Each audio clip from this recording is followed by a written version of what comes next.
நான் C. Joseph Vijay எனும் நான்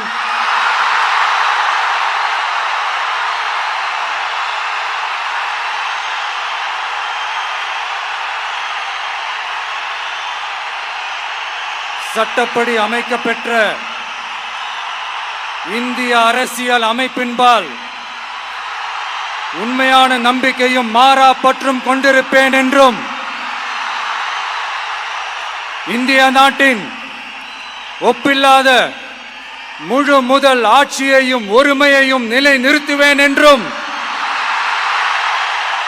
தமிழ்நாட்டு அரசின் முதலமைச்சராக உண்மையாகவும் உளச்சான்றின்படியும் என் கடமைகளை நிறைவேற்றுவேன் என்றும்